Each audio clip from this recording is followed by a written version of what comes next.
Oke, baik, kita mulai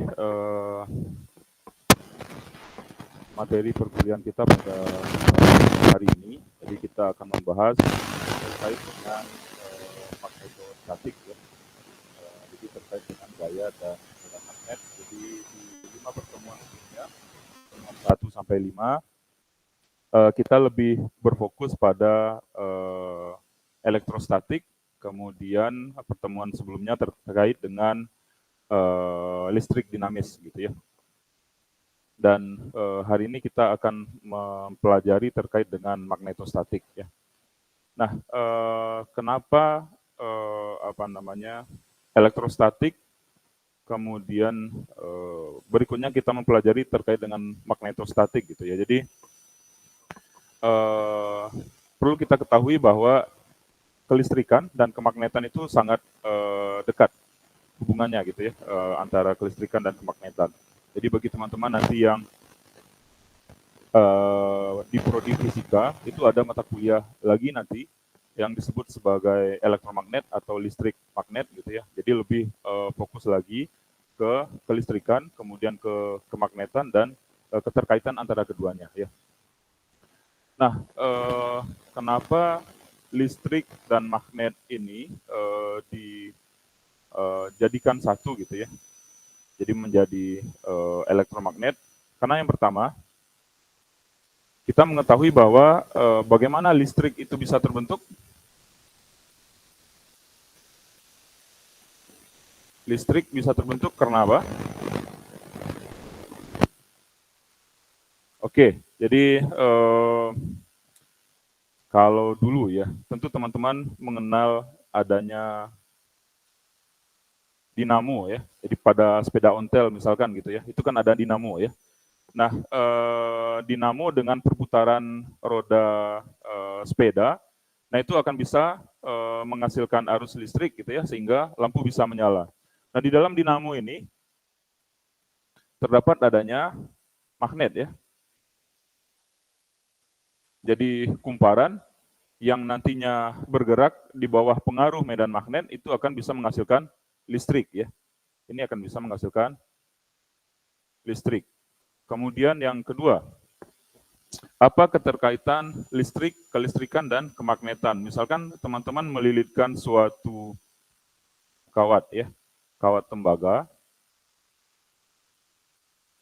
kemudian teman-teman lilitkan pada sebuah paku, ya, kemudian dihubungkan dengan sumber daya berupa baterai. Nah, maka paku tersebut akan memiliki sifat magnet ya. Nah, jadi ini saling berkaitan ternyata teman-teman ya, antara kelistrikan dan kemagnetan ya. Nah, makanya ada mata kuliah nantinya, khususnya bagi teman-teman di fisika ya, yang membahas secara detail terkait dengan ini ya, yang nantinya disebut sebagai listrik dan magnet ya. Jadi elektromagnet ya, listrik magnet.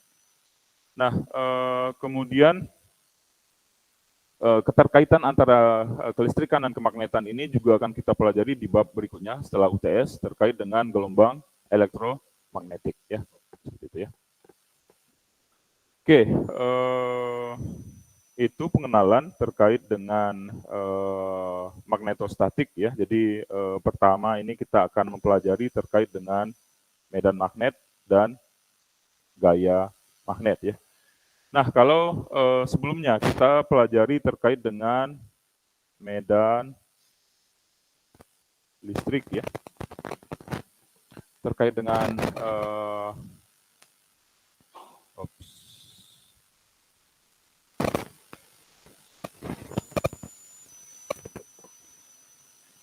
saya. Ya. Oke, kalau sebelumnya kita mempelajari terkait dengan medan listrik, misalkan kita memiliki suatu partikel, ya, partikel sumber bermuatan Q0, gitu ya. Kemudian ada muatan uji di sini, katakanlah ini bermuatan positif. Ini ada muatan uji, ya. Muatan uji, katakanlah muatannya adalah plus Q P, seperti itu. Nah, Apa yang terjadi pada Ki P ini? Tentu ini akan menghasilkan medan ya. Ki0 kita akan menghasilkan medan. Ya. Ki0 akan menghasilkan medan. Seperti itu ya. Nah, kemudian tentu medan ini akan mempengaruhi Ki P ini atau muatan uji. Ya. Kemudian medan tentu di sini akan awalnya Ki P ini kita letakkan di sekitar muatan sumber ini ya, sehingga Ki P ini dipengaruhi medan, sehingga tentu akan ada gaya Coulomb, ya, gaya Coulomb yang bekerja pada muatan P ini, gitu ya. Nah, kita tahu bahwa medan yang dirasakan oleh titik P ini sama dengan gaya Coulomb dibagi dengan besarnya muatan P ini, gitu ya.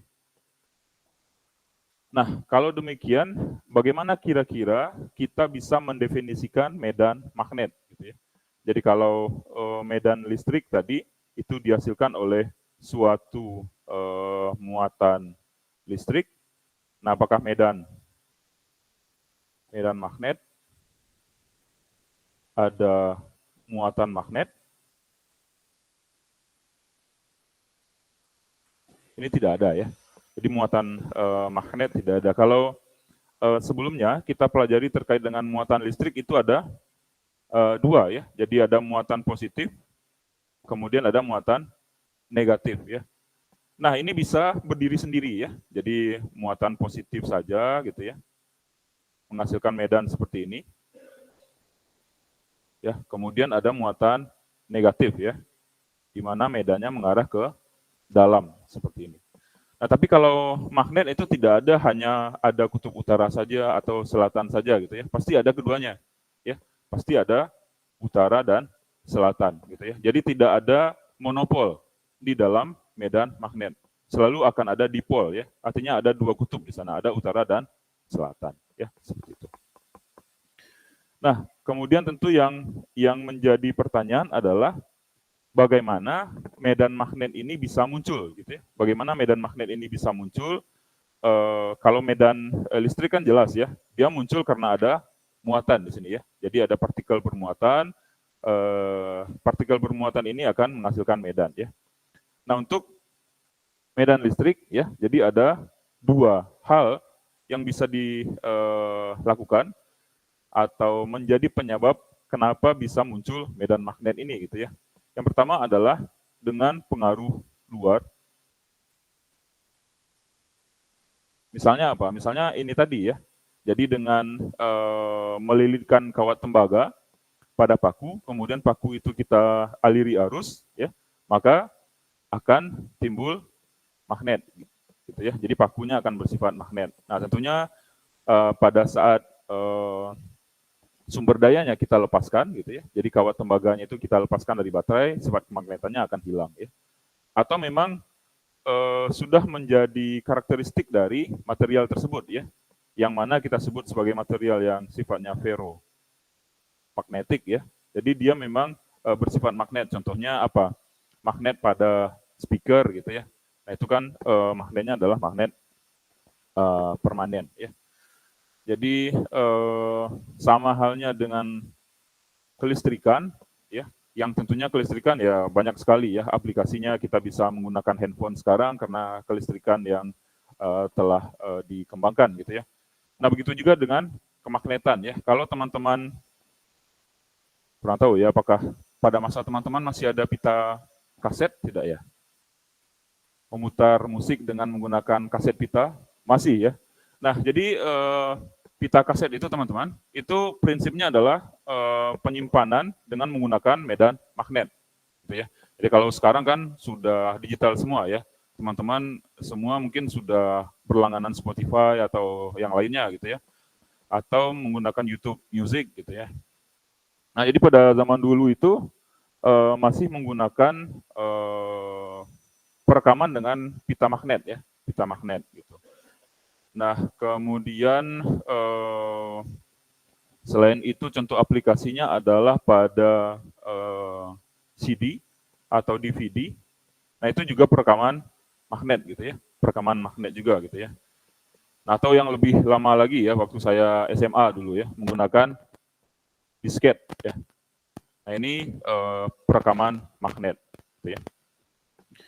Kemudian yang lebih canggih mungkin ya dari ini, teman-teman mengetahui ada hard drive ya pada komputer gitu ya. Jadi komputer itu kan memiliki hard drive ya. Sekarang sudah diganti dengan menggunakan SSD ya. Jadi hard drive itu juga merupakan piringan magnet ya. Seperti itu ya. Nah, jadi dengan demikian kita bisa lihat di sini bagaimana peran dari kemagnetan ini dalam teknologi seperti itu ya. Kemudian, nah teman-teman yang mengikuti secara daring misalkan ya. Jadi saya berbicara di sini, kemudian bisa mendengarkan suara saya di sana. Jadi kalau teman-teman pernah membongkar speaker, itu kan ada magnet di sana ya. Ada magnet di sana. Kemudian kartu ATM yang teman-teman pegang, jadi ada stripnya. Nah itu perekaman datanya adalah perekaman magnet ya. Seperti itu ya. Jadi banyak sekali aplikasi dari magnet ini dalam kehidupan sehari-hari ya.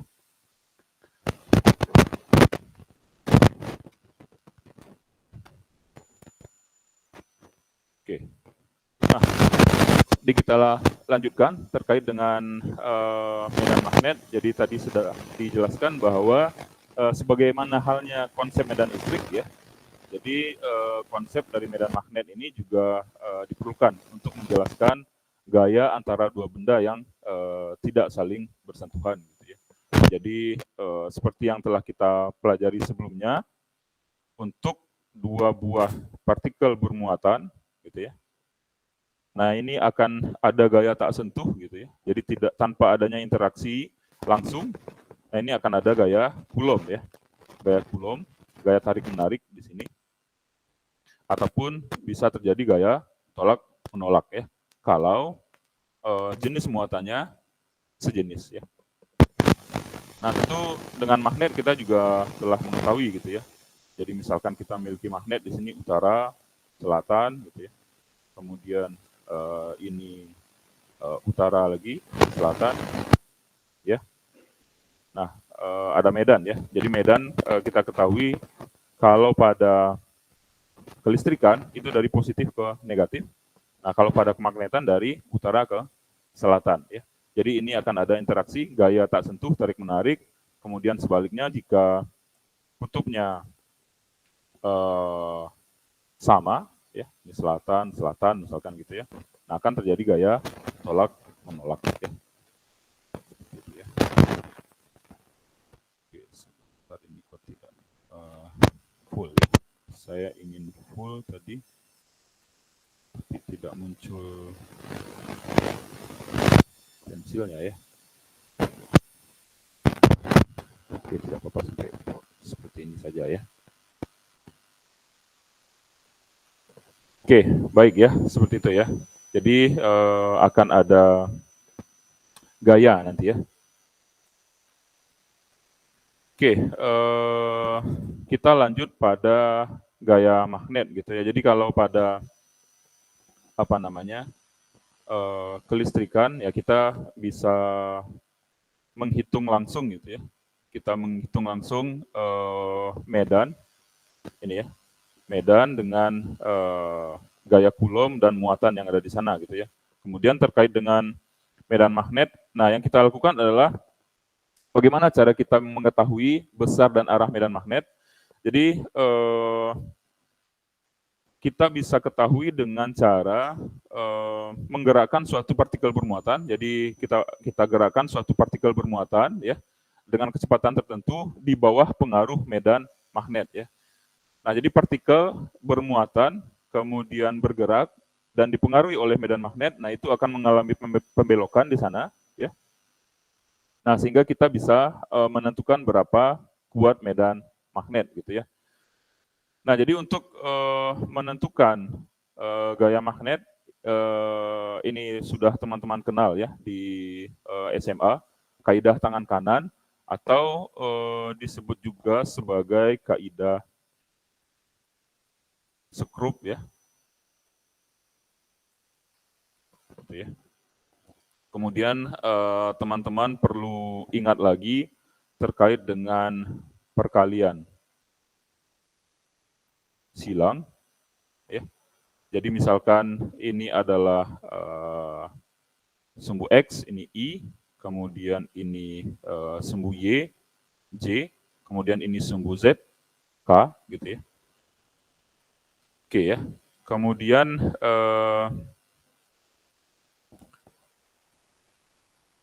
ya seperti itu ya. Jadi kalau I cross J sama dengan apa? K ya. Kemudian J cross K sama dengan I, seperti itu ya. Teman-teman masih ingat ya. Oke, nah jadi ini gaya akibat medan magnet yang dialami oleh partikel bermuatan yang sedang bergerak. Ya, jadi mungkin nanti kita akan, ini tidak ada, ini nanti akan dijelaskan di sini ya. Jadi kalau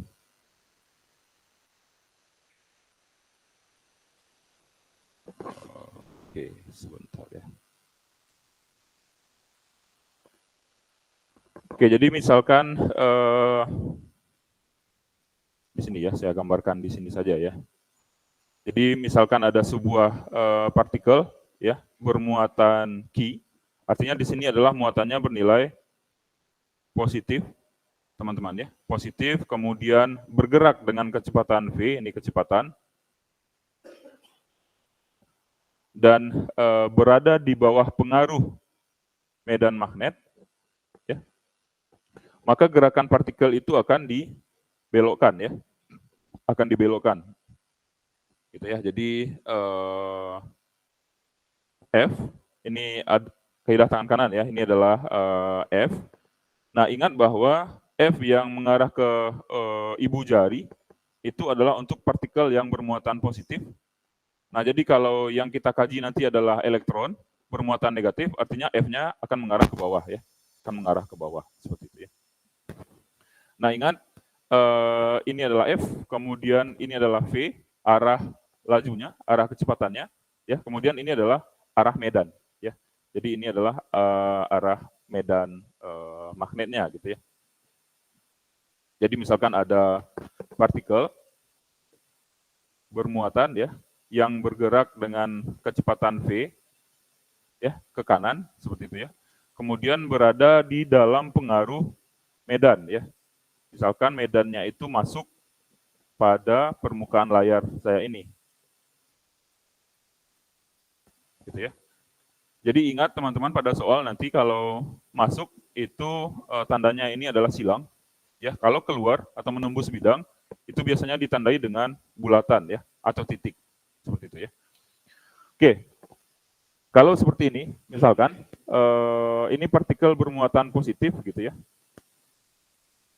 Misalkan begitu ya. Partikel bermuatan positif Q, kemudian bergerak dengan kecepatan V, di mana pergerakan dari partikel ini berada di bawah pengaruh medan magnet sebesar B.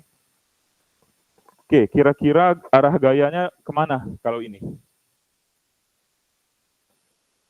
Kira-kira arah gayanya kemana?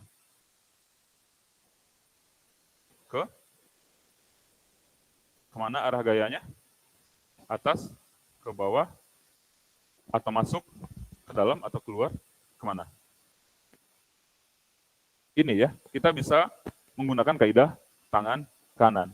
Ya oke, jadi ini adalah arah gerakan dari partikel bermuatannya, ya telunjuk ya. Kemudian ini adalah arah medannya, masuk, artinya gaya yang dialami oleh partikel kita mengarah ke atas ya. Jadi F, nah F di sini akan mengarah ke atas. Jadi alih-alih partikel ini bergerak lurus, nah dia akan mengalami pembelokan gitu ya, karena ada gaya ke sini ya, pembelokan ya. Jadi kalau dibelokkan terus-menerus, nah dia akan bergerak melingkar tentunya ya. Nah itu akan kita bahas di pembahasan berikutnya gitu ya. Nah jadi di sini V-nya tidak berubah, jadi kita mengetahui ya bahwa F sama dengan M dikali A. Jadi kecepatan arah X tidak akan berubah, jadi percepatan ini akan menyebabkan dia berubah arah gitu ya, berubah arah. Oke, bisa dipahami di sini. Nah, kemudian kita lihat ya, kalau kita menggunakan kaidah Scrooge ya, kaidah Scrooge. Jadi kalau ini ya, jadi ini adalah F, kemudian V, B. Kalau V kita sapu ke arah B, ya, artinya kan Scrooge kita putar berlawanan jarum jam ya.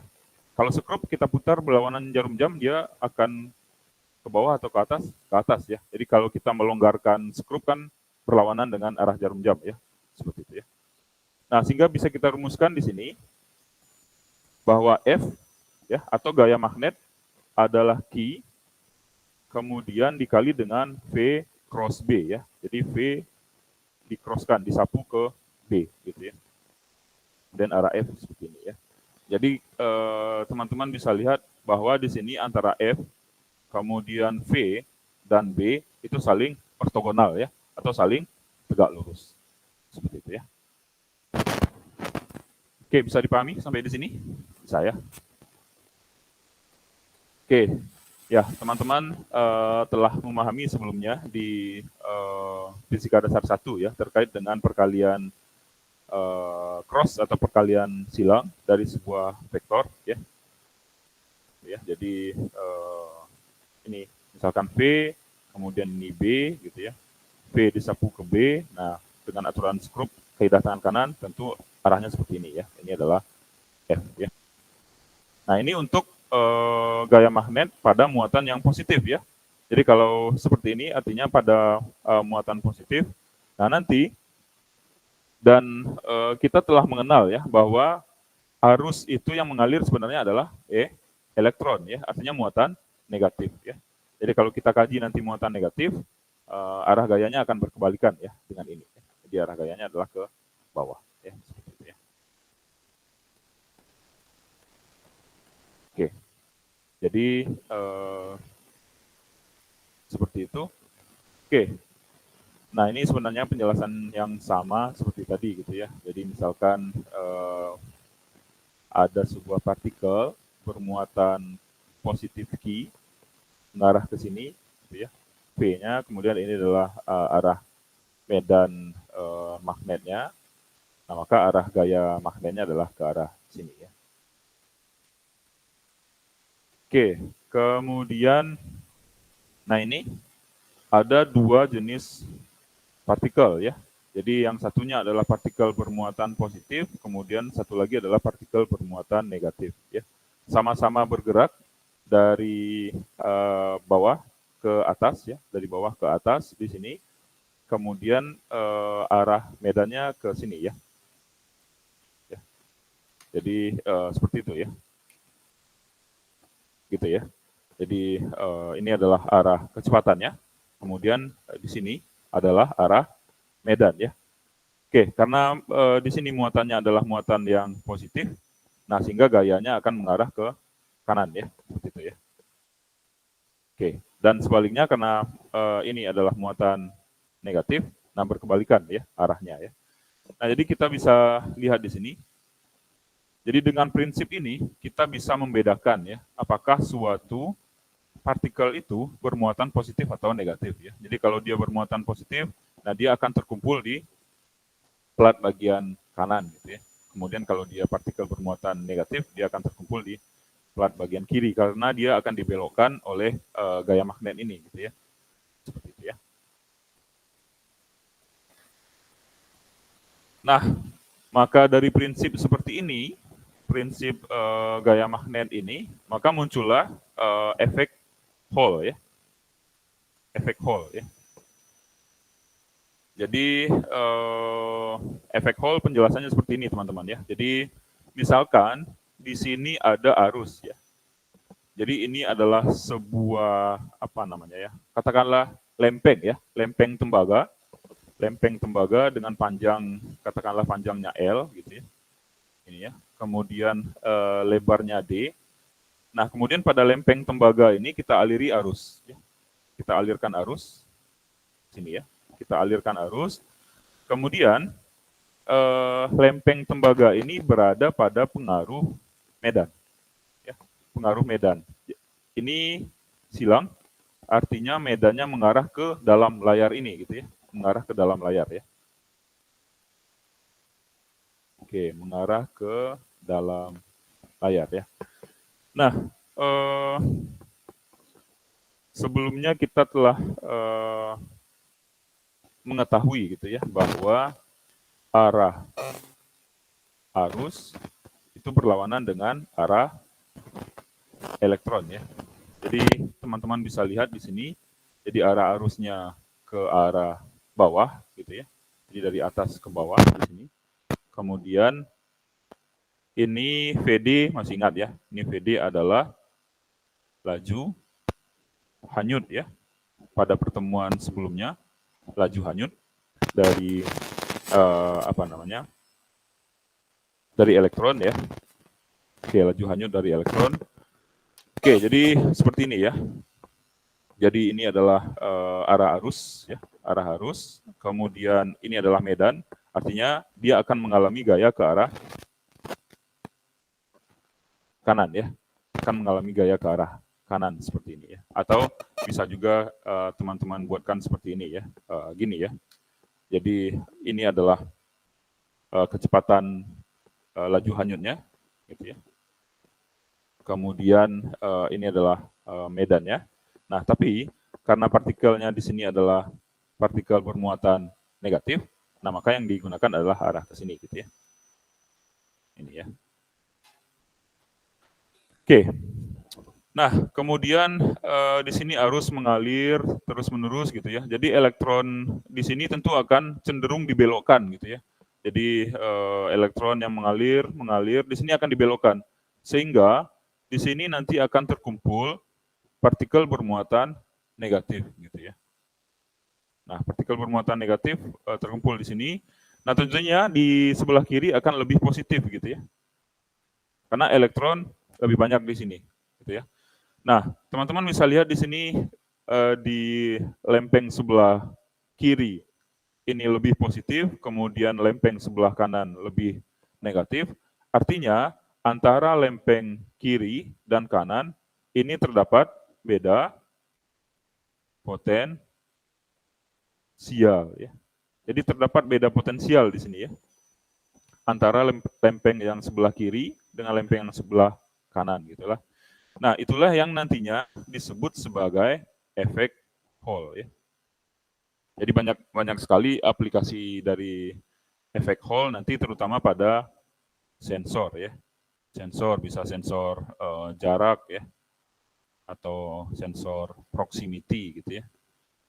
Jadi misalkan dengan mendekatkan suatu sensor tersebut pada material logam, nah nanti apa yang terjadi gitu ya. Atau tentunya efek Hall ini akan lebih banyak digunakan sebagai sensor magnet ya. Jadi mendeteksi berapa besarnya medan magnet di sana gitu ya.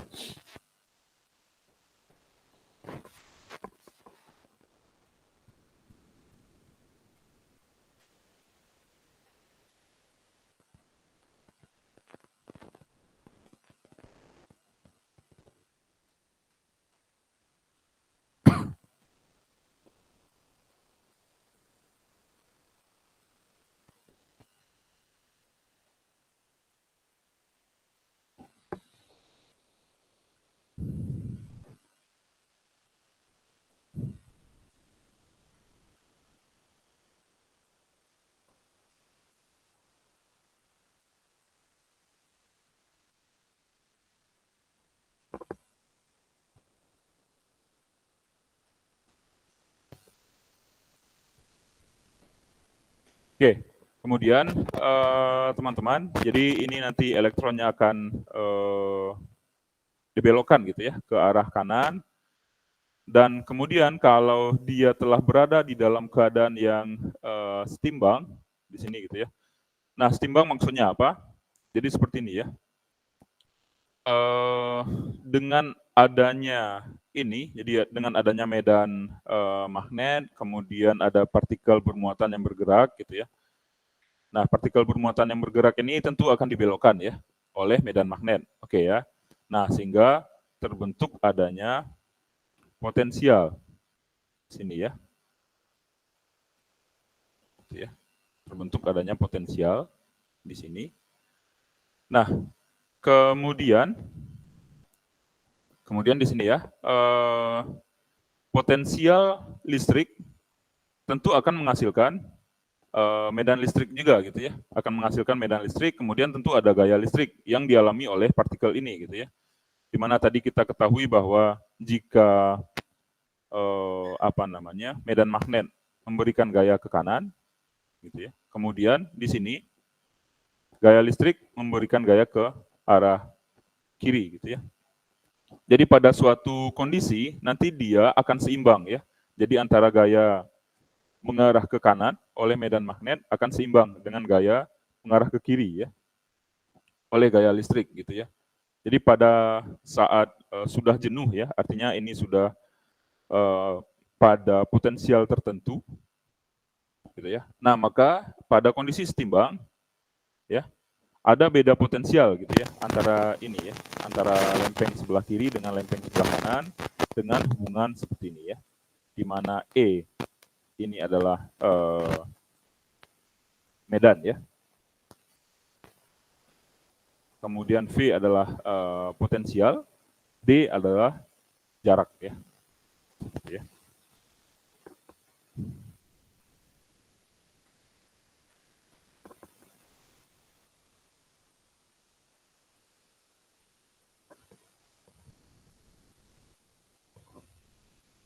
Ya.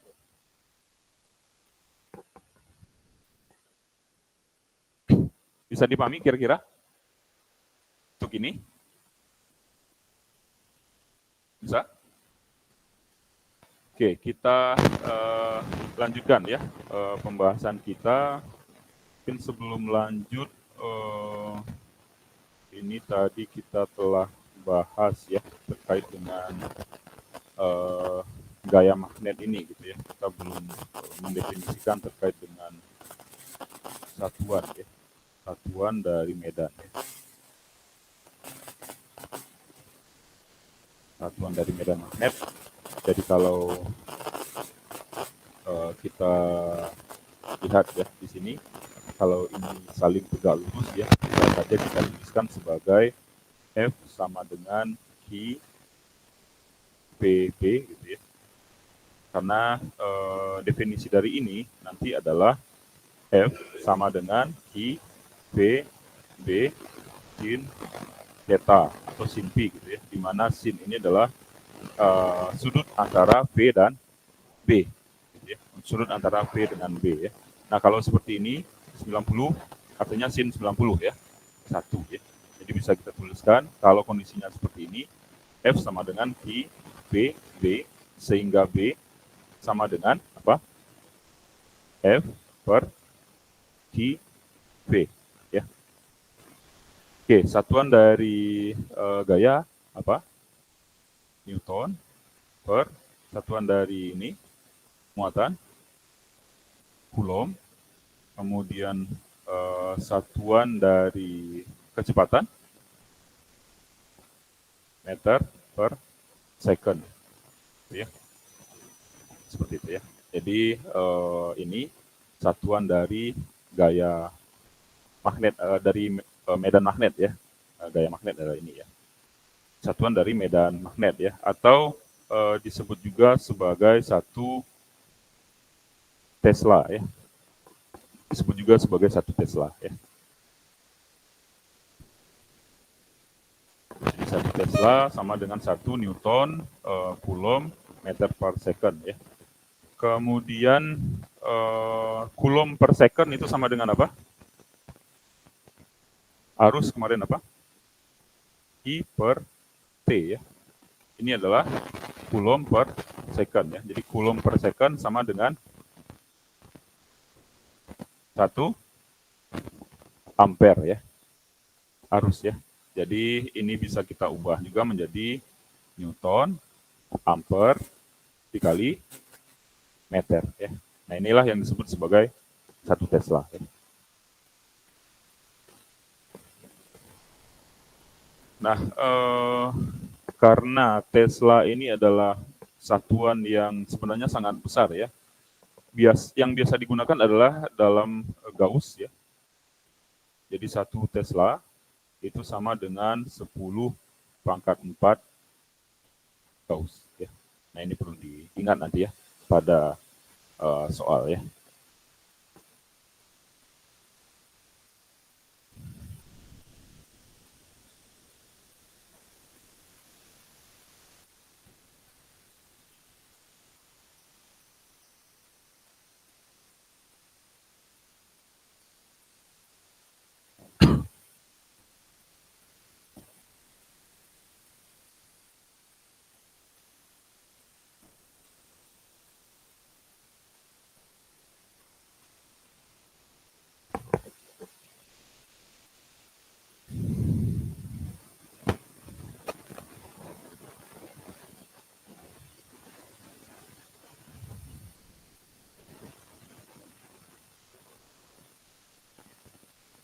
Oke, jadi kita telah pahami terkait dengan efek Hall ya.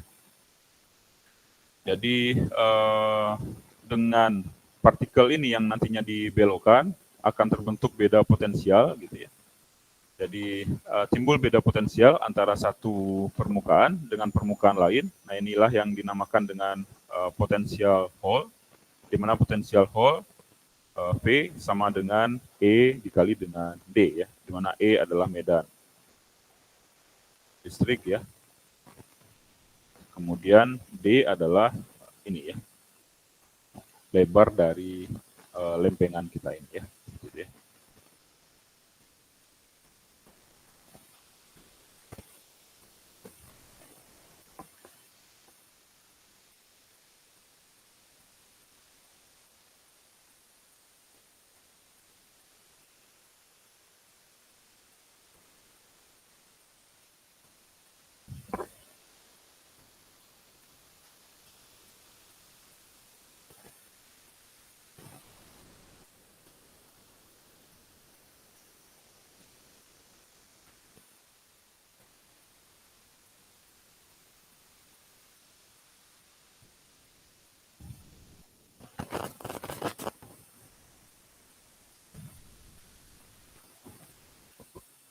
Oke, untuk ini kira-kira bisa dipahami kenapa arah gayanya ke sini ke kiri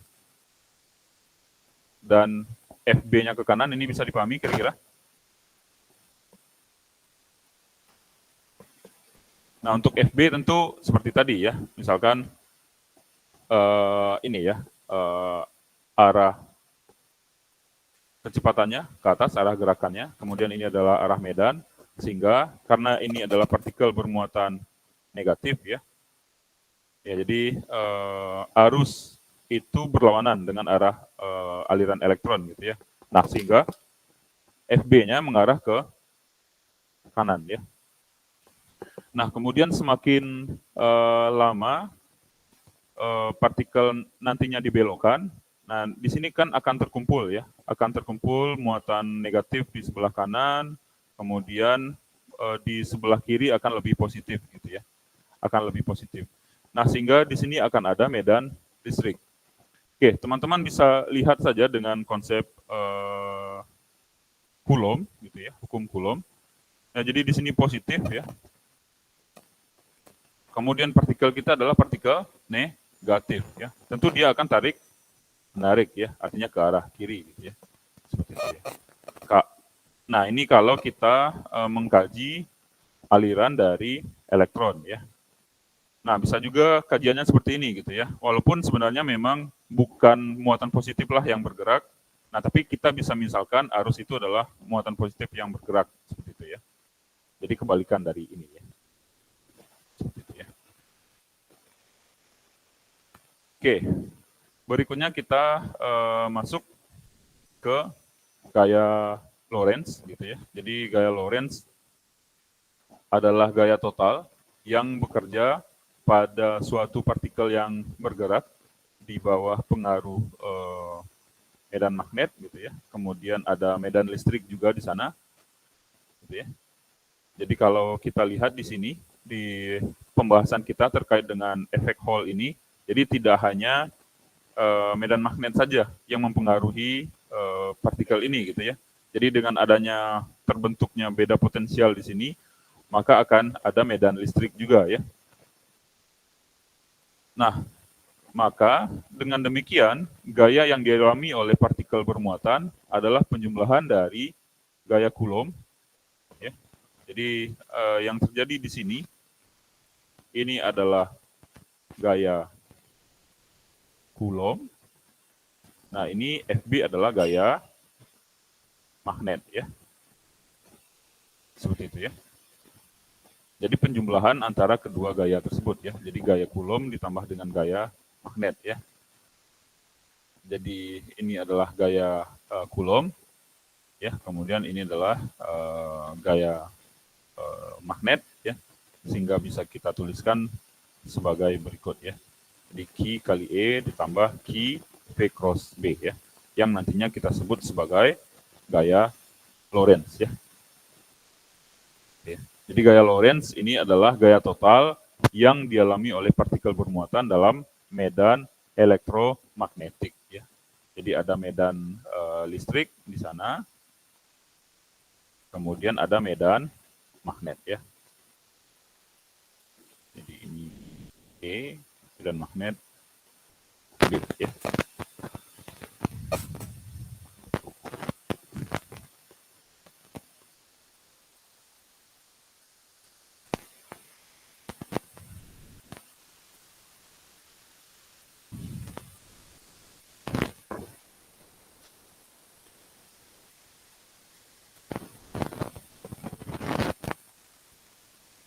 Oke, kita lanjutkan ya. Beberapa aplikasi dari efek Hall ya, atau prinsip gaya Lorentz yang kita pelajari. Jadi prinsip gaya Lorentz ini bisa digunakan untuk menentukan jenis muatan ya dari suatu partikel ya.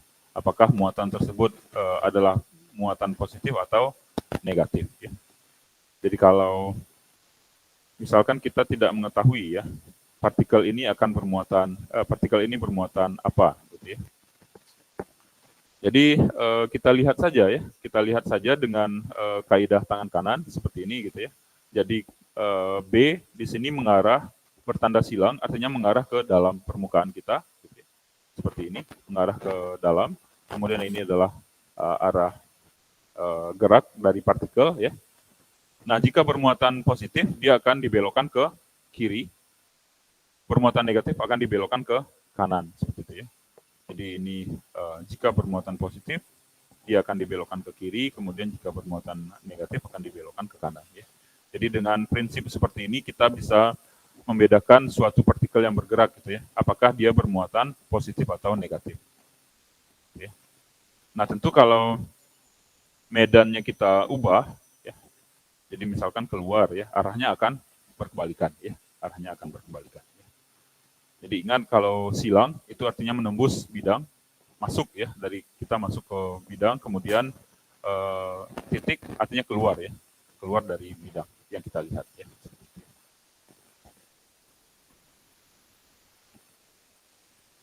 Oke, nah ini juga apa namanya, salah satu contoh aplikasi. Jadi nanti ada yang disebut sebagai mass spektrometer ya. Jadi ini menggunakan prinsip dari apa namanya gaya Lorentz ini. Oke, jadi gaya magnet arahnya ini selalu tegak lurus ya, selalu tegak lurus permukaan yang dibentuk oleh V dan B. Nah, artinya di sini F selalu tegak lurus dengan V ya. Jadi misalkan V-nya ke arah ini F-nya selalu seperti ini ya. Ini. Ya, jadi kalau kita gambarkan ini hampir sama seperti gaya sentripetal ya. Atau kalau kita lihat ya. Jadi ini katakanlah jari-jarinya gitu ya. Jadi pada saat posisinya di sini, nah gayanya akan mengarah ke pusat ya. Seperti itu ya. Ini V, ini adalah gayanya ya. Nah, jadi F selalu tegak lurus dengan V. Nah, untuk V yang besarnya konstan dan arahnya tegak lurus B, maka gerak dari muatan adalah gerak melingkar beraturan ya. pada suatu bidang tertentu, seperti itu ya. Jadi seperti ini ya. Ini partikel bermuatan. Kira-kira di sini muatannya apa? Positif atau negatif?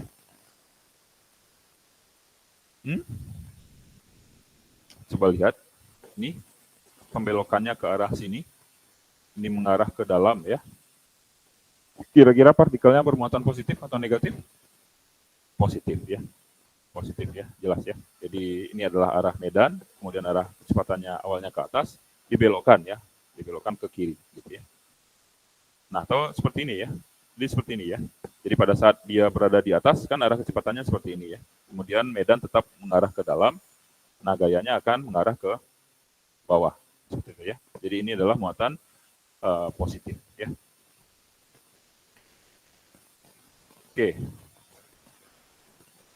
Nah, jadi kita bisa lihat di sini gitu ya bahwa gaya yang dialami oleh benda akibat adanya medan magnet ini itu akan sama dengan gaya sentripetal ya. Gaya sentripetal yang membuat dia bergerak melingkar seperti ini gitu ya. Jadi bisa kita ketahui di sini bahwa tentunya gaya, karena di sini sudah tegak lurus semua ya teman-teman ya. Jadi ini sudah tegak lurus semua, jadi arah B-nya ke dalam gitu ya, kemudian ini V-nya ke atas, ya, kemudian gayanya ke kiri seperti ini. Nah sudah tegak lurus semua ya, bisa kita rumuskan saja seperti ini, F sama dengan Q dikali V dikali B, gitu ya. Nah, ini hanya jika V dan B saling tegak lurus ya. Nah, untuk kasus kita ini sudah tegak lurus semua, jadi bisa kita tuliskan seperti ini saja. Gitu ya. Nah, kemudian apa yang membuat suatu benda bergerak melingkar? Di F sama dengan M kali A S ya, di mana ini adalah percepatan sentripetal gitu ya. Nah, atau percepatan sentripetal ini sama dengan V kuadrat per R, ya. Nah, sehingga ini bisa kita tuliskan, ya. Sehingga bisa kita tuliskan seperti ini, Q dikali V kali B, ya, ini ya. Itu sama saja artinya dengan gaya sentripetal yang membuat partikel tersebut bergerak melingkar. Jadi M V kuadrat per R, ya. Nah, sehingga kita bisa cari jari-jari kelengkungan gerak dari partikel ini, R sama dengan MV per B dikali dengan I. Ya, gitu ya.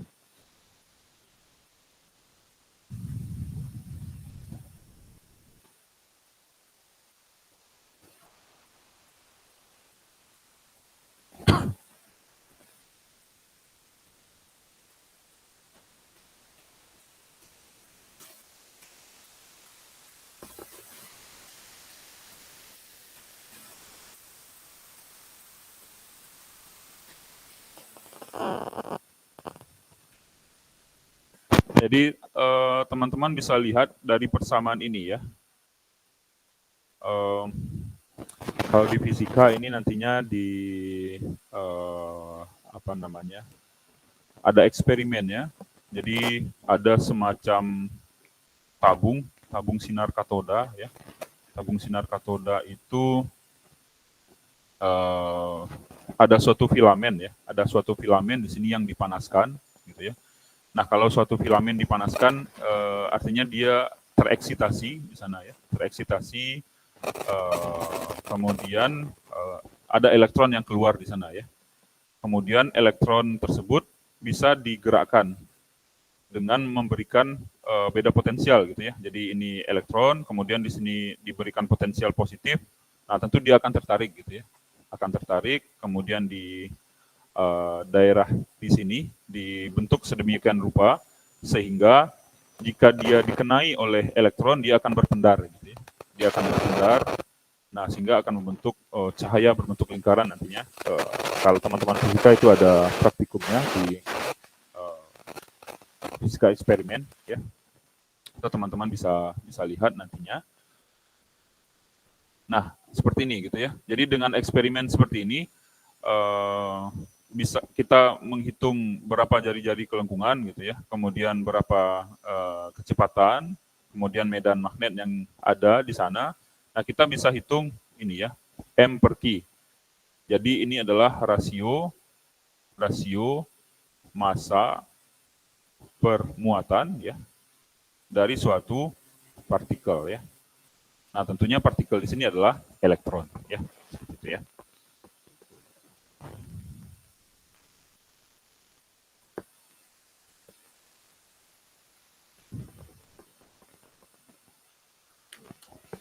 Saya coba cari gambarnya. Ya.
Jadi teman-teman bisa lihat gambarnya.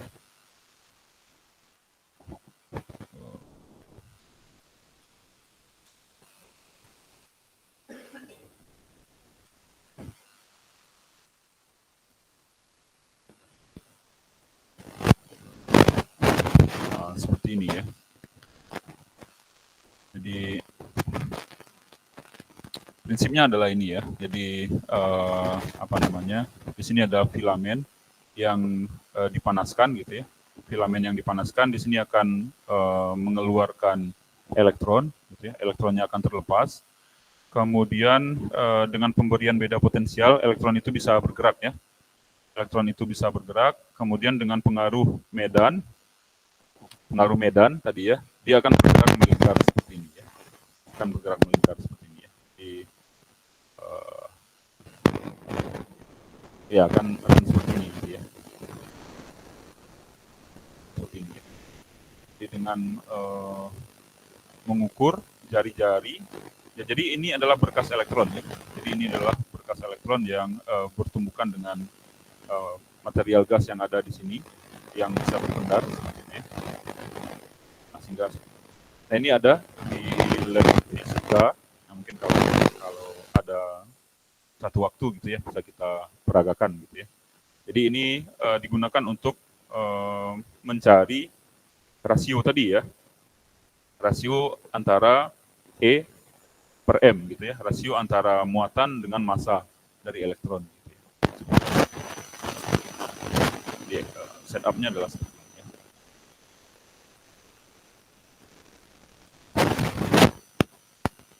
Oke, jadi itu ya terkait dengan aplikasi ya dari gaya Lorentz yang telah kita pelajari sebelumnya ya. Oke, nah dengan prinsip seperti ini, gitu ya. Nah, dikembangkanlah suatu alat. Jadi ada yang jurusan, ada yang prodi kimia di sini? Ada? Kimia ada. Ya, spektrometer massa ini akan sangat familiar sekali nantinya bagi teman-teman kimia, gitu ya, maupun teman-teman fisika. Jadi di fisika tentu ada juga bidang fisika material gitu ya, yang memerlukan adanya analisis ya, analisis material ya. Nah tentunya teman-teman di kimia ini sangat kurang tahu ya apakah, tentu kalau menurut saya akan ada mata kuliah terkait dengan instrumentasi analisis ya. Jadi bagaimana menganalisis suatu material gitu ya. Jadi misalkan ada suatu material, kita ingin melihat unsur apa yang ada di material tersebut gitu ya. Nah, itu kan perlu analisis gitu ya. Jadi banyak sekali analisis itu, ada yang kalau teman-teman pernah mendengar ada analisis spektrofotometer gitu ya, UV vis dan lain sebagainya. Nah, salah satu instrumen analisis adalah spektrometer massa ya. Spektrometer massa. Jadi jika ada partikel-partikel tertentu yang nantinya kita berikan muatan atau diionisasi gitu ya, sehingga dia bermuatan, nah kita bisa pisahkan gitu ya, bisa pisahkan atau tentukan massanya dengan prinsip pembelokan tadi ya. Nah, katakanlah di sini ya, partikel kita berikan kecepatan yang sama, V-nya sama. Nah, dari sini tadi ya. Jadi R sama dengan M V per B dikali Q gitu ya. Di mana V-nya di sini sama, ya. V-nya sama. Nah, maka di sini kita bisa lihat bahwa jari-jari lintasan ini akan ditentukan oleh perbandingan massa dan muatan ya. Katakanlah B itu kita set tetap ya. Jadi medan magnetnya kita set tetap, kemudian kecepatan partikel yang kita tembakkan itu tetap. Artinya jari-jari akan sepenuhnya dipengaruhi oleh perbandingan massa dan muatan ya. Nah, ini adalah prinsip dari spektrometer massa ya. Jadi suatu material tersebut diionisasi. Ini bukan partikel, jadi ion di suatu material kita ionisasi, artinya nanti dia akan bermuatan positif atau negatif. Oke, kalau gerakannya seperti F, kemudian ini medannya mengarah ke lingkar korban. Partikelnya kira-kira bermuatan apa? Bermuatan apa kira-kira? Negatif atau positif? Daerah tangan kanan ya. Jadi mengarah keluar seperti ini, mengarah keluar layar. Kemudian kecepatannya ke atas. Kemudian kita bisa lihat di sini pembelokannya ke arah kanan. Ya. Berarti partikelnya positif. Partikel positif. Oke, jadi kalau ion tersebut berbeda-beda massa dan muatannya, nah maka tentu pembelokannya juga akan berbeda-beda ya. Dipengaruhi oleh ini, dipengaruhi oleh rasio M per I. Jadi Jadi ini partikel tertentu dengan m per i tertentu, jadi akan dibelokkan ke sini gitu ya. Kemudian misalkan masanya besar gitu ya, masanya besar tentu akan lebih besar lagi jari-jarinya. Di partikel yang kecil tentu akan lebih mudah dibelokkan. Salah satu contohnya adalah untuk spektrometer massa.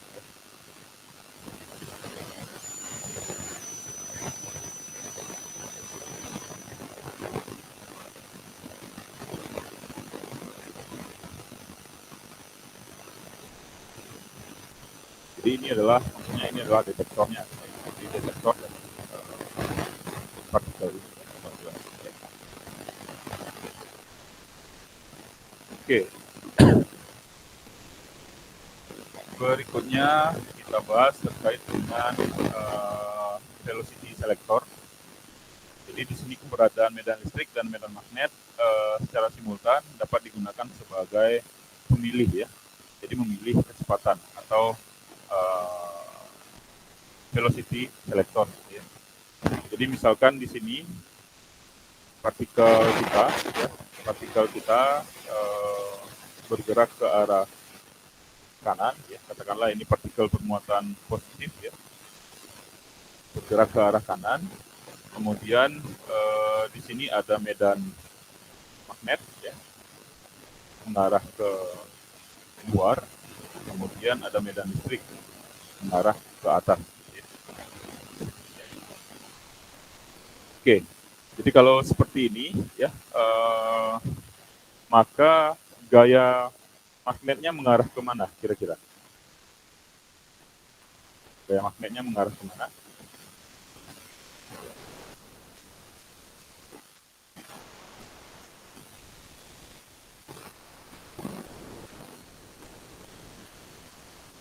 Gaya magnet mengarah ke mana di sini kira-kira?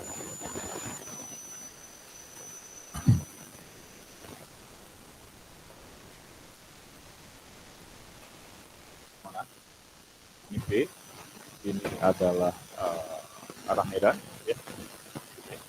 Ini V, arah medan, ya. Artinya arah dari gayanya ke arah mana?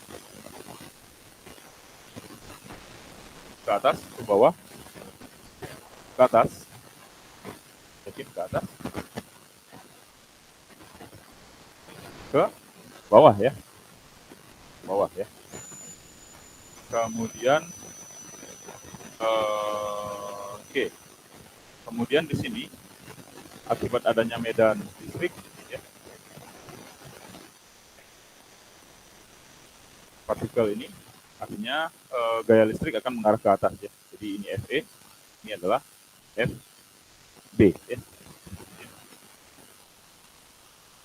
Jadi ini adalah gaya Coulomb yang dialami oleh benda, ya, mengarah ke atas, ya. Jadi mengarah ke atas. Jadi positif di sini di gaya Coulomb sama dengan Q dikali dengan E, ya. Jadi katakanlah medannya ini ya arahnya, ya, besarnya medan, ya, E0 dikali K, jadi Q E0 K, ya. K ini artinya adalah arahnya, ya, arahnya di sini ke atas, ya. Jadi ini sumbunya, ya, jadi X, kemudian ini Y, Z, artinya ini adalah I, ini arah Y, ini arah K. Ya. Oke, jadi karena medannya, partikelnya bermuatan positif, gitu, ya, kemudian medannya mengarah ke atas, nah artinya gaya Coulomb yang dialami oleh partikel ini mengarah ke atas, ya. Kemudian gaya magnet yang dialami oleh benda, ya.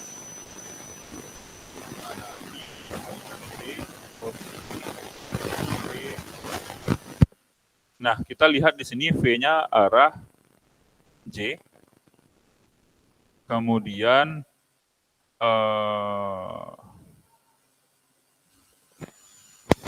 B arah ke sini, ya. Jadi kalau V cross B, artinya skrup kita putar searah jarum jam. Oke, skrup kita akan bergerak ke bawah ya. Nah, ke bawah artinya dalam arah minus K ya, karena K positif arah ke atas. Jadi ini minus K. Jadi Q V cross B di Q V0 J ya, cross B ya. Jadi Q V0 B K dalam arah minus gitu ya. Seperti itu ya. Oke, ini bisa dipahami kira-kira? Ingat kaidah tangan kanan gitu ya. Ingat kaidah tangan kanan walaupun agak susah memang ya. Ini ya. Jadi ini keluar ya, keluar karena ini B arah keluar gitu ya. Kemudian kecepatannya ke arah sini. Nah, kemudian gaya ke arah bawah gitu ya. Gaya ke arah bawah. Oke. Nah, sehingga kita bisa tentukan ya gaya total gitu ya. Gaya Lorentz gitu ya yang dialami oleh benda ya. Jadi ini gaya total adalah gaya Coulomb ditambah gaya magnet ya. Jadi gaya Coulombnya positif. Jadi Q dikali E0 dikurang. Ini gaya magnet ya. Q dikali V0 dikali V0 ke arah K.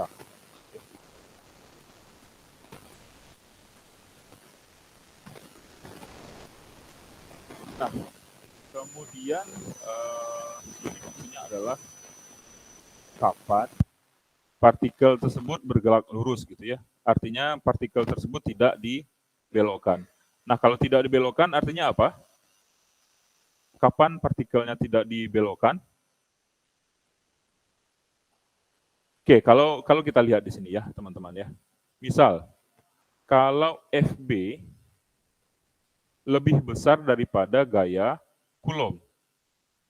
Ya, apa yang terjadi dengan partikel kita yang bergerak ke kanan ini? Dia akan dibelokkan ke bawah gitu ya.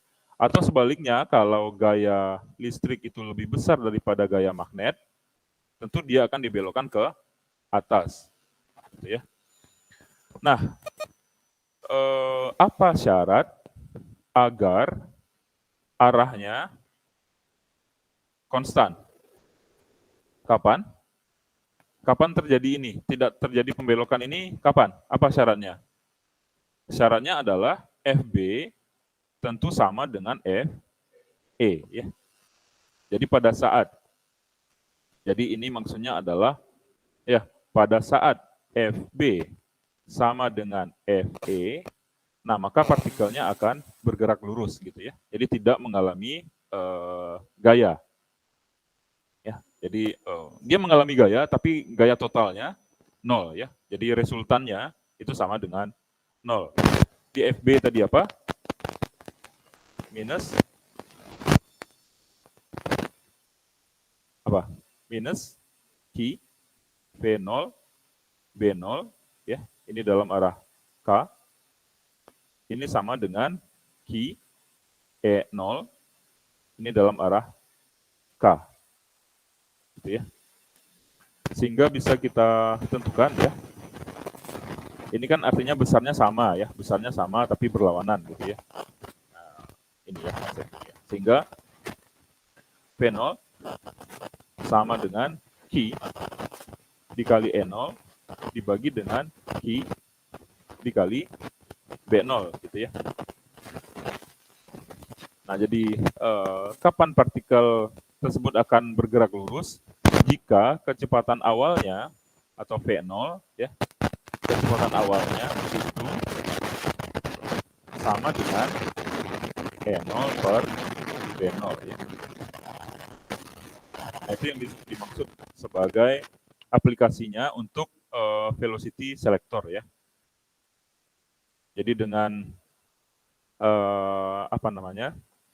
Dengan penerapan medan listrik tertentu dan medan magnet tertentu, jadi hanya kecepatan tertentu saja yang bisa sampai di sini. Gitu ya. Jadi kalau kecepatannya tidak sama, nah tentu dia akan cenderung dibelokkan nanti ya. Jadi entah itu ke atas atau ke bawah, seperti itu ya. Jadi kalau kecepatannya sesuai, nah maka dia akan sampai ke sini. Jadi aplikasi dari ini adalah kalau sekarang TV sudah TV LED semua ya, LED, LCD gitu ya. Jadi kalau zaman dulu masih menggunakan TV tabung, nah ini prinsipnya adalah seperti ini gitu ya. Jadi TV tabung itu prinsipnya sama seperti cahaya yang melingkar yang teman-teman lihat tadi. Gitu ya. Jadi itu adalah elektron yang bergerak di bawah pengaruh medan, magnet dan listrik. Kemudian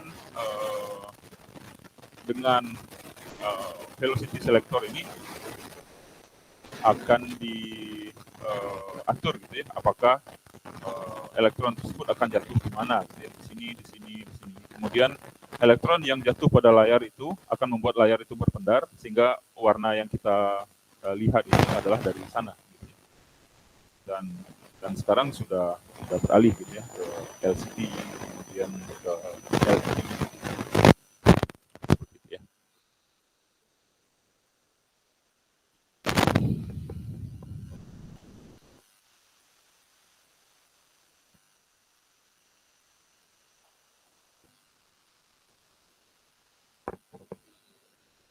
Oke, bisa dipahami sampai di sini kira-kira? Bisa ya? Oke, mungkin kita bisa istirahat dulu sebentar ya, seperti biasa. Kita mulai lagi di 9.20 ya, 9.20. Oke, silakan bagi yang mau ke toilet, silakan ke toilet terlebih dahulu.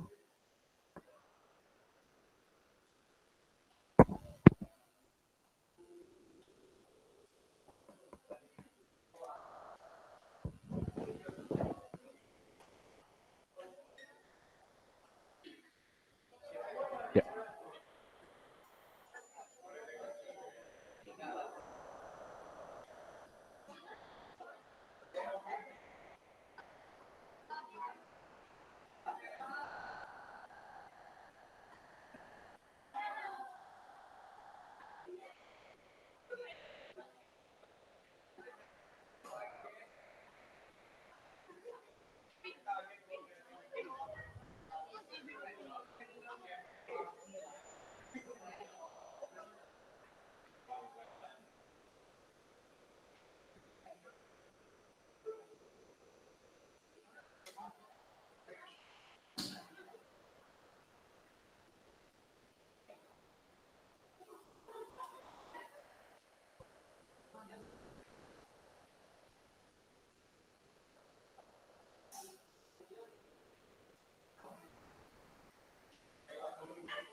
Oke, baik.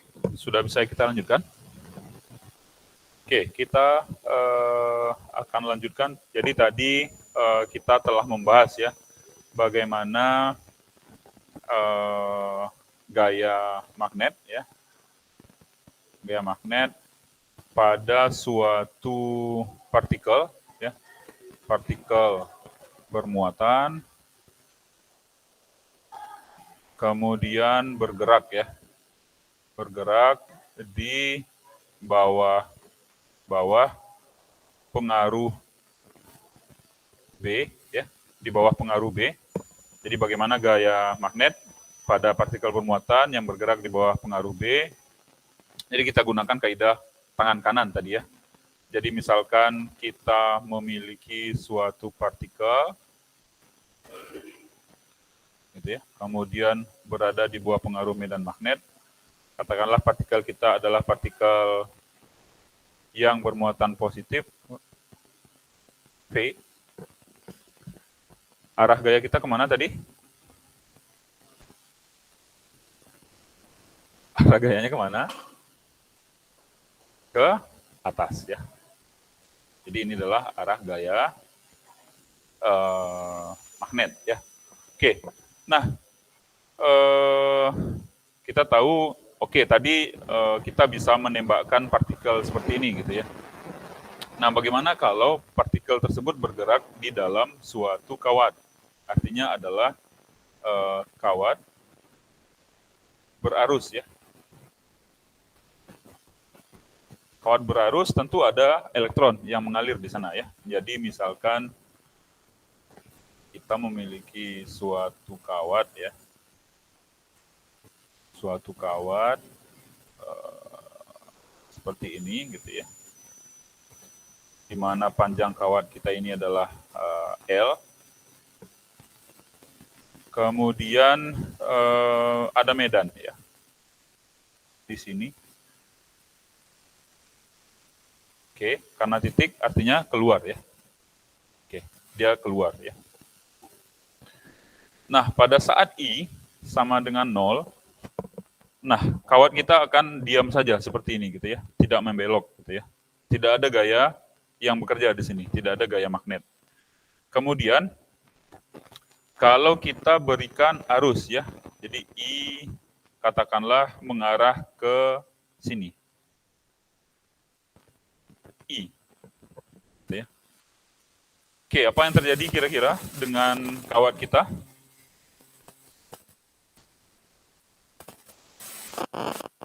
Jadi ingat bahwa arus artinya di sini ada elektron yang mengalir ya.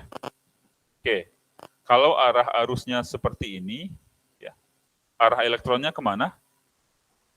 Jadi elektron akan bergerak ke bawah. Oke, gayanya kemana? Gayanya kira-kira kemana? Gayanya kemana? Ke atas? Nah ya, ini adalah B, ya. Ini adalah B mengarah ke kita. Kemudian katakanlah ini arus itu ya bisa kita misalkan saja adalah muatan positif yang bergerak gitu ya. Muatan positif yang bergerak artinya gayanya mengarah ke kanan ya. Oke, gaya mengarah ke kanan artinya di sini kawatnya akan melengkung ya. Karena adanya gaya magnet ya. Jadi kawatnya akan melengkung nanti gitu ya. Nah, sebaliknya kalau arusnya ke bawah ya. Jadi misalkan I-nya ke bawah ya. I ke bawah. Nah, artinya gayanya akan bertolak belakang dengan ini ya. Seperti ini ya. Jadi kawatnya akan melengkung ke arah kiri ya. Oke. Nah, kita telah mengetahui tadi definisi dari gaya magnet sama dengan apa tadi? Q V cross B ya, atau sama dengan Q V B B sin theta ya, atau sin pi ya, bisa dilambangkan seperti itu ya.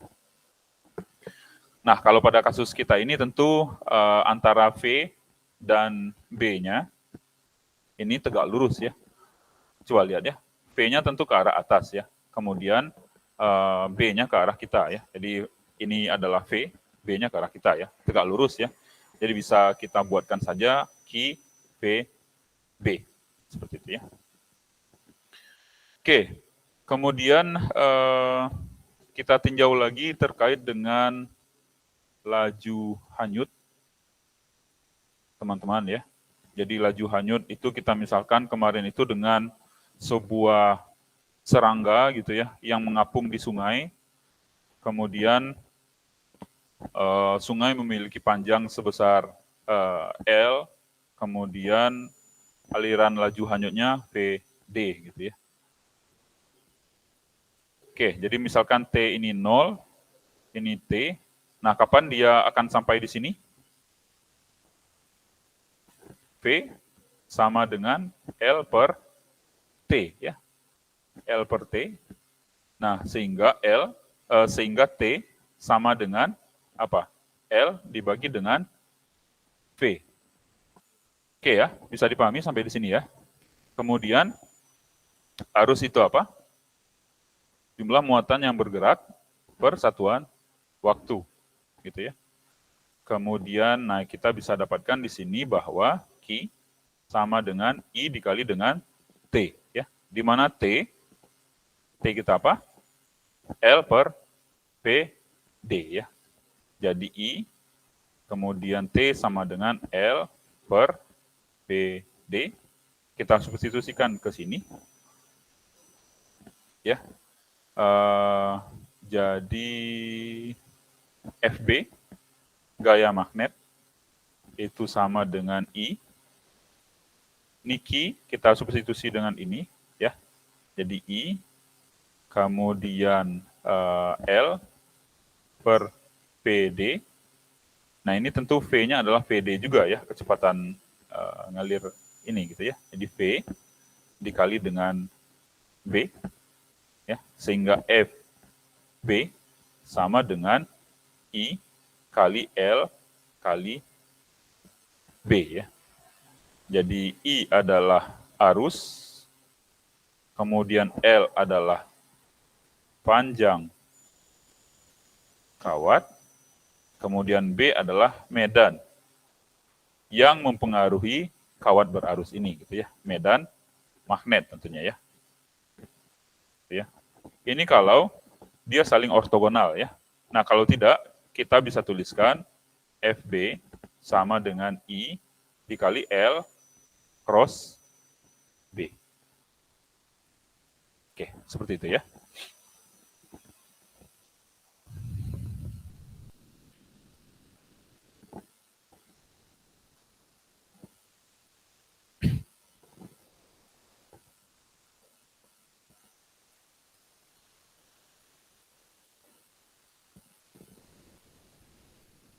Bisa dipahami kira-kira?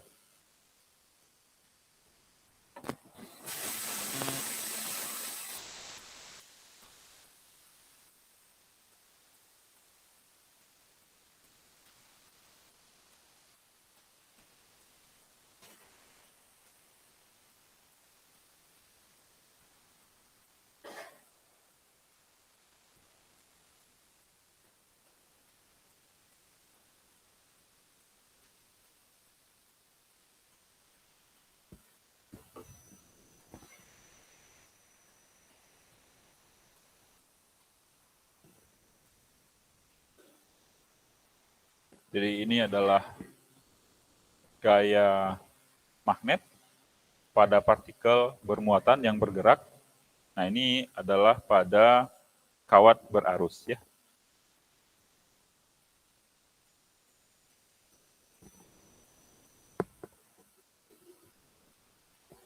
Oke, bisa dilanjutkan? Oke, kita lanjutkan ke pembahasan kita. Nah, ini yang kita bahas tadi ya, terkait dengan gaya magnet pada ini kurang ya.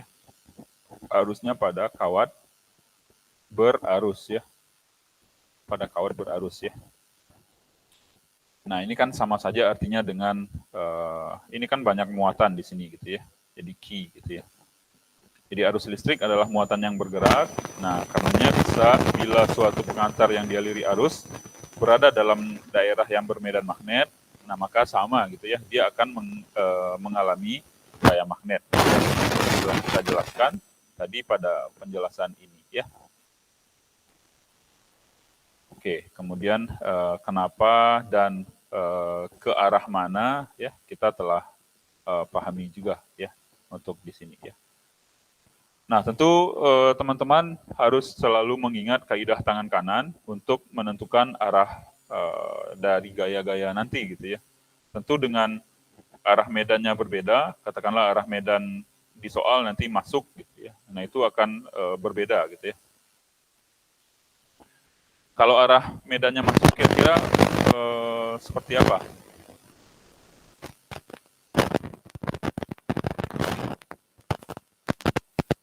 Oke, dari sini arusnya ke atas misalkan. Medannya masuk. Gayanya kemana? Ke kiri ya, ke kiri ya. Gitu ya. Jadi perlu diperhatikan. Oke. Nah, ini ya kajiannya di sini agak berbeda gitu ya. Hanya saja yang kita hasilkan tadi sama ya, di mana kita bisa mendapatkan F sama dengan I dikali L cross B ya, seperti kajian kita tadi ya.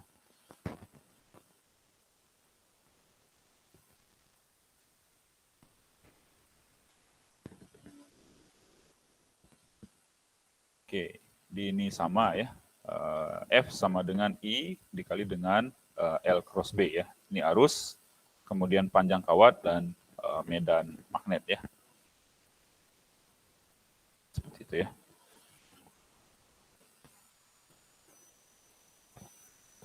Oke, kemudian nah ini lebih ke kajian koordinat ya. Jadi misalkan ini L-nya adalah dalam arah X, Y, dan Z gitu ya. Kemudian B-nya dalam arah X, Y, dan Z.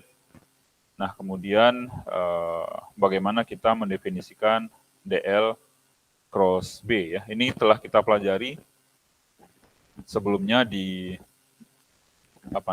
di fisika dasar 1 ya, terkait dengan perkalian vektor. Ya. Jadi ini bisa kita gunakan determinan dari matriks ya, seperti yang telah kita pelajari. Ini I, kemudian J, K, ya. Kemudian L cross B ya, artinya L dulu di sini dx, kemudian dy, ini adalah dz, gitu ya. Kemudian tentu di sini adalah bx, by, bz ya. Nah jadi untuk I berarti apa? Ini ditutup ya, berarti bz, dy dikurang by, dz seperti itu ya.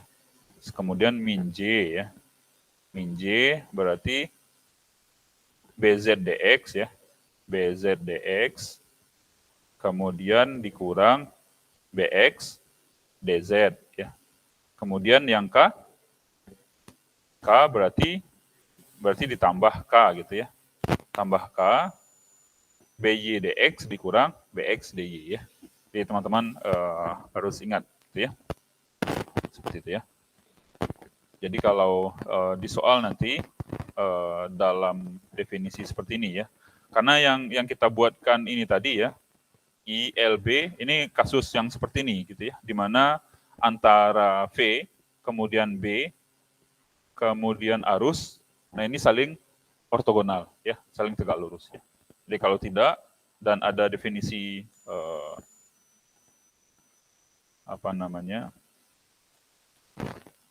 posisinya di dalam koordinat, nah maka bisa kita tuliskan seperti ini ya. Oke, ini contoh gaya magnet pada kawat berarus ya. Nah, misalkan potongan pengantar dialiri dengan arus I dalam arah sumbu X positif, kemudian terletak di ruang bermedan ini ya. Ini adalah medannya B0 I plus J, artinya ini adalah B0I ditambah B0J ya, ini ya. Kemudian potongan kawat terletak di sepanjang sumbu X ya. Sumbu X dari X sama dengan 0 sampai X sama dengan L ya.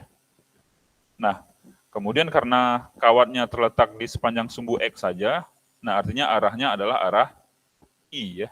Seperti itu ya. Jadi DL sama dengan DX I.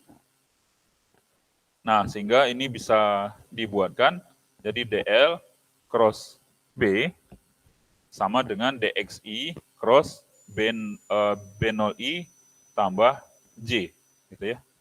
Nah, I cross I tentu 0 ya. Yang ada nilainya adalah I cross J, hasilnya K ya.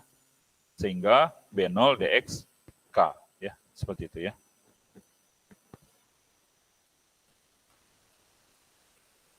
Ini ya. Ini contoh sederhana ya. Nah, sehingga gayanya adalah I, jadi integral dari DL cross B, jadi integral dari B0 ini tadi yang telah kita dapatkan ini tadi, ya. Jadi I integral syarat batasnya tentu dari, karena di sini dx ya, ini x dari 0 sampai L, nah kita dapatkan ini ya, B0 IL K. Ya.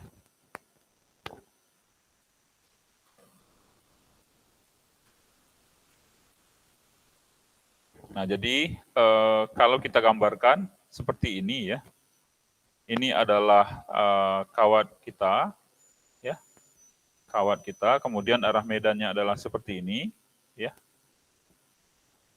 Oke. Nah, arah gayanya adalah arah K ya, sini ya, atau menembus bidang ya, menembus bidang ya. Jadi dilambangkan dengan bulatan seperti ini ya, seperti itu. Jadi kita perlu tahu ya arah-arahnya nanti ke mana gitu ya, dengan notasi-notasi vektor seperti ini. Ya. Oke, bisa dipahami kira-kira ini saya.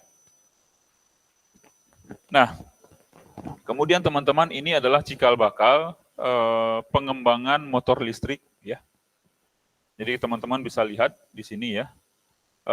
Jika ini masih ke pembahasan terkait dengan gaya magnet pada kawat berarus. Nah, hanya coba teman-teman lihat bahwa di sini kawat berarusnya membentuk suatu loop, ya, suatu loop atau suatu rangkaian tertutup seperti ini, ya.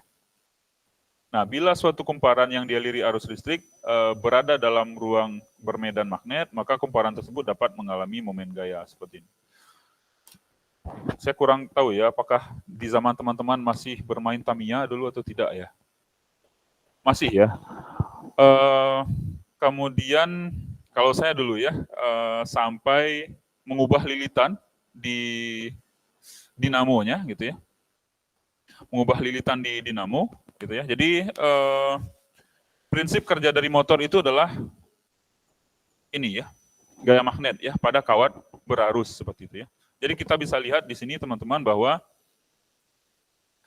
gaya magnet pada loop ini bisa menghasilkan torsi gitu ya. Ya, bisa menghasilkan torsi gitu ya. Jadi ada F di sini, kemudian ini adalah sumbu putarnya gitu ya. Ini adalah F2 gitu ya.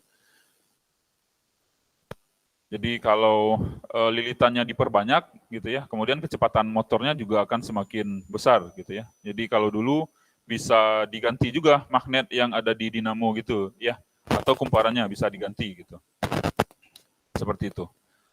Nah, RBL di tahun lalu itu ke sana topiknya. Jadi mengembangkan suatu motor listrik sederhana gitu ya, dengan prinsip gaya Lorentz ini ya. Jadi kita bisa lihat di sini ya. Oke, misalkan di arah kanan ini ya.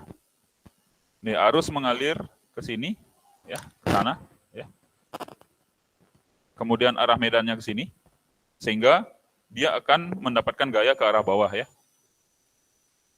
Kemudian di sini apakah ada gaya?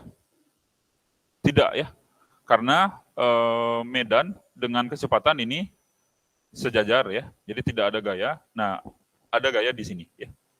Jadi arus ke sini ya, kemudian ini medan, gaya ke arah atas ya, seperti itu ya. Jadi ini adalah cikal bakal dari pengembangan motor listrik gitu ya. Jadi dengan kita mengalirkan arus di sini, kemudian berada di bawah pengaruh medan magnet, nah maka akan terjadi putaran di sini ya, akan terjadi putaran. Ya. Nah kalau teman-teman bongkar dinamo itu akan ada medan, ada magnet di sana ya, seperti itu. Oke. Nah jadi kalau kita tinjau ada gaya yang bekerja pada di sini ya. Jadi F1, jadi ada F1 dan F2 ya. Jadi F1 di sini adalah I dikali A gitu ya. Ini min I gitu ya. Kemudian dikali dengan B ya. Jadi adalah medannya gitu ya. Jadi F1 mengarah ke bawah, jadi min K. Kemudian F2-nya mengarah ke atas ya. Gitu ya. Jadi A itu adalah ini ya. Kita telah mengetahui tadi bahwa pada kawat berarus ya, di mana F sama dengan I L cross B ya, di mana L adalah panjang kawat ya. Jadi kalau ini semua saling ortogonal bisa kita rumuskan saja dengan F sama dengan I L B ya. Jadi L di sini adalah sebesar A gitu ya. Nah, sehingga dirumuskan di sini I A kali B ya. Dalam arah minus K, kemudian di sini dalam arah plus K ya. Nah, pasangan gaya ini akan membentuk momen gaya, ada torsi di sana gitu ya. Jadi di sini adalah sumbu putarnya tentunya ini akan menjadi sumbu putar. Kalau karena ini adalah B, artinya jarak dari sini ke sini menjadi B per 2 ya. Di sini ke sini B per 2. Jadi ini torsinya ke arah mana? Searah jarum jam atau berlawanan? Searah ya, searah jarum jam ya. Gitu ya. Jadi torsi 1 T2 ya, kemudian R dikali F ya. Jadi ini B per 2 dikali dengan ini gayanya. Kemudian ini untuk torsi yang kedua ya, dijumlahkan ya. Seperti itu ya. Jadi ini sama dengan I dikali A dikali B dikali B besar ya. Ini adalah medan. Ini adalah jari-jari putar dari motor kita gitu ya, atau dari loop. Kemudian A adalah panjang dan I di sini adalah arus ya. Oke, ini bisa dipahami kira-kira? Jadi torsi tidak hanya dihasilkan oleh satu gaya saja gitu ya. Jadi F1 menghasilkan torsi juga, kemudian F2 menghasilkan torsi yang searah ya. Seperti itu ya. Nah, sehingga momen gayanya bisa kita dapatkan seperti ini ya. Jadi kita bisa lihat di sini ya, dengan ada beberapa cara yang bisa kita lakukan. Jadi kalau dulu mungkin waktu main Tamiya belum ada ilmu ini ya. Jadi ya sudah, di magnetnya kita ganti dengan magnet yang lebih kuat, kemudian lilitannya kita perbanyak seperti itu ya. Jadi bisa kita lihat di sini ya, dengan memperbesar arus tentunya putaran akan semakin besar gitu ya. Kemudian dengan memperpanjang lilitan gitu ya, kemudian memperbesar jari-jari, kemudian tentunya tadi ya dengan memperkuat medan magnet, nah maka torsi kekuatan putarannya akan semakin besar ya, seperti itu ya.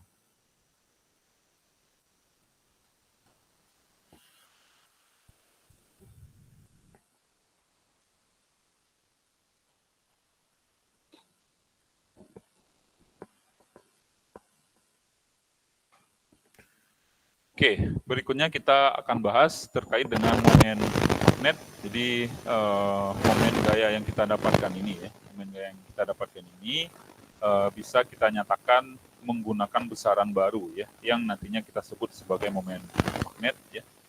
Ini momen magnet artinya momen gaya magnet seperti itu ya. Momen magnet dari suatu loop ya, dari suatu loop ini bisa kita rumuskan ya, kita salin saja ya dari sini ya, I kali A kali B ya. Jadi momen magnet di sini adalah momen gaya per medan ya. Jadi momen magnet sama dengan momen gaya ya dibagi dengan medan ya, sama dengan I A B kali B gitu ya, dibagi dengan B gitu ya.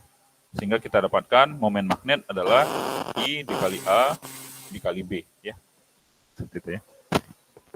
DI adalah arus, kemudian A tadi adalah panjang kawat ini ya, yang mendapatkan gaya magnet. Kemudian B adalah ini ya.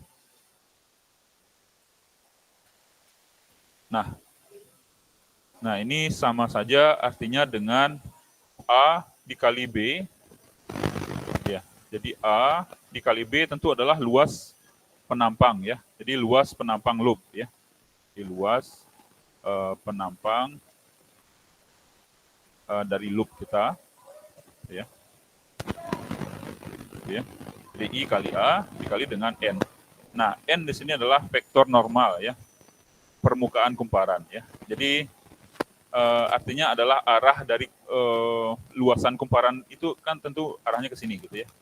Karena ini adalah kumparan kita, arah luasannya adalah ke arah sini ya, N ya. Seperti itu ya. Nah, sehingga ini sudah kita tuliskan sebenarnya ya. Kita bisa dapatkan bahwa torsi adalah momen gaya, momen magnet dikali dengan medan ya. Jadi torsi sama dengan mu cross B. Seperti itu ya. Oke, kira-kira ini bisa dipahami? Saya. Oke, ini contoh-contoh soal ya. Misalkan di sini ada elektron dalam tabung TV, ya. Kemudian bergerak dengan laju sekian, kemudian besarnya medan magnet dalam tabung sekian, arahnya diketahui, jadi arahnya adalah 60 derajat dari sumbu X gitu ya. Jadi ini adalah arah medannya, ini arah gerakannya.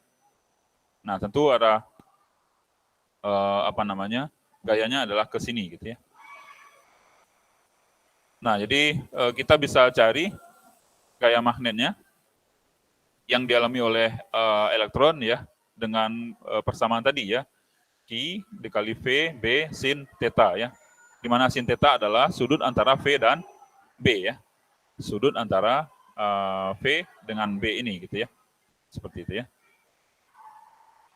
Nah, untuk arah tentu bisa kita tentukan nanti ya arah dari FB-nya ini ya. Oke, kemudian ini yang contoh satu ini tadi ya. Jadi kalau kita gunakan dalam notasi vektor ya. Jadi untuk arah tentu kita bisa selesaikan dengan notasi vektor ya. Jadi ini adalah V-nya, kemudian B-nya adalah ini ya. B-nya adalah ini ya. Jadi membentuk sudut 60 derajat ya. 60 derajat dari sumbu X pada bidang XY ya. Nah, jadi seperti ini ya. Nah, kemudian FB sama dengan Q V cross B ya. V cross B, nah dengan menggunakan notasi-notasi vektor, kemudian perkalian silang tadi, ya kita bisa dapatkan ya ungkapan dari gaya dalam vektor ya. Nah, sehingga kita bisa dapatkan di sini bahwa gayanya mengarah ke K ya, seperti itu ya. Nah, karena minus di sini artinya ke arah K negatif ya, ke arah bawah. Seperti itu ya. Ini contoh-contoh soal ya. Nah, oke, misalkan seperti ini gitu ya. Ada lengkungan kawat, ini ada kawat berarus gitu ya. Kemudian ada lengkungan kawat di sini. Kemudian gaya pada bagian kawat yang lurus ke arah mana gitu ya. Kemudian gaya pada bagian kawat yang melengkung ke arah mana. Kemudian gaya totalnya kemana. Ya. Nah, ini arah medannya ke arah atas ya. Ke arah atas, kemudian arah arusnya ke sini gitu ya. Artinya gaya pada atas ini kemana? Ke sini ya, ke arah kita gitu ya. Ke arah kita ya. Nah, jadi gaya pada bagian kawat lurus dan lengkung gitu ya. Jadi ada di sini F1 2IR dikali B, kemudian F2. Nah, ini persamaan ini sudah kita dapatkan tadi ya. Nah, sehingga pada loop ya, pada loop itu gaya totalnya adalah 0 ya. Jadi kita juga bisa lihat di sini sebenarnya ya, bahwa gaya total itu sama dengan 0 ya. Tapi torsinya tidak 0 ya. Kenapa gaya totalnya 0? Yang satu ke atas, yang satu ke bawah ya. Kalau kita jumlahkan tentu ini sama dengan 0 ya.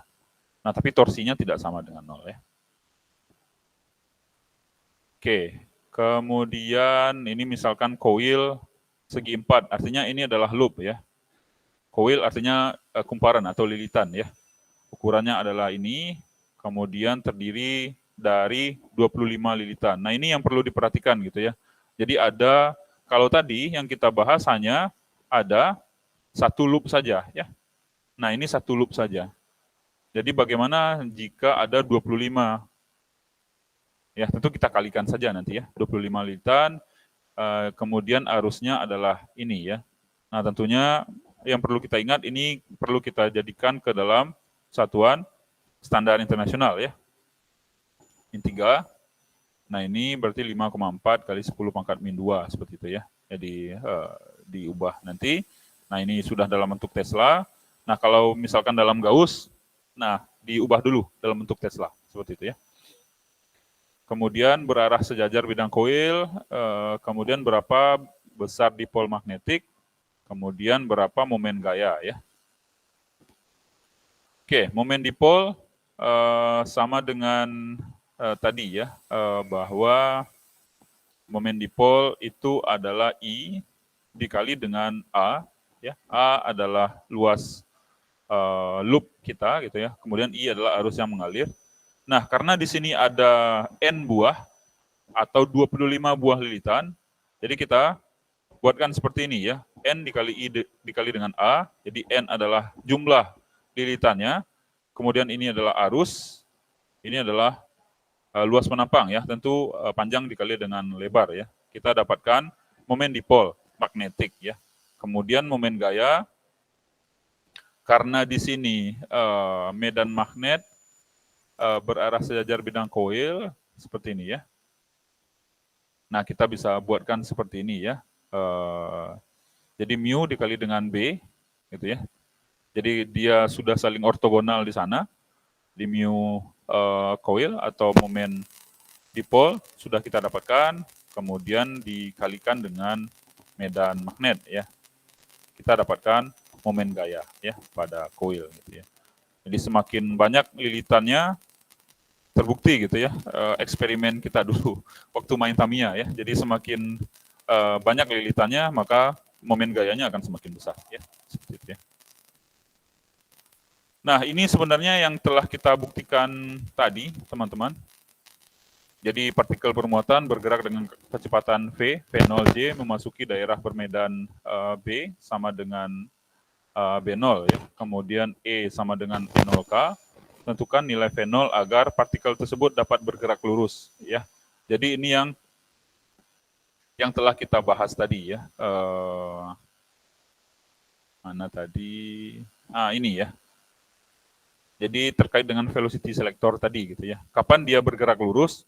Nah, ini sudah kita buktikan ya, pada saat V sama dengan E0 per P0. Ya. Seperti itu ya. Oke, dengan demikian telah selesai materi kita untuk untuk pertengahan semester ini, gitu ya. Jadi UTS nanti akan sampai di sini. Di pertemuan minggu depan itu kemungkinan akan diisi dengan review materi gitu ya, review materi. Jadi atau ya, jadi pembahasan kembali materi-materi yang telah kita bahas sebelumnya ya. Dan tentunya materi rekaman kuliah itu sudah dibagikan di YouTube ya, silakan untuk diulang-ulang kembali. Seperti itu. Kemudian untuk tutorial sudah sampai bab mana?